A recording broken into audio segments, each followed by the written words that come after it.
കഷ്ടം ശോധനകളുണ്ടു,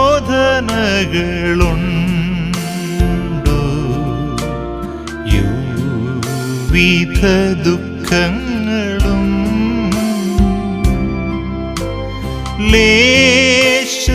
ലേശവുമധൈര്യം വേണ്ട, ചൊല്ലാമീശുവോടെല്ലാം.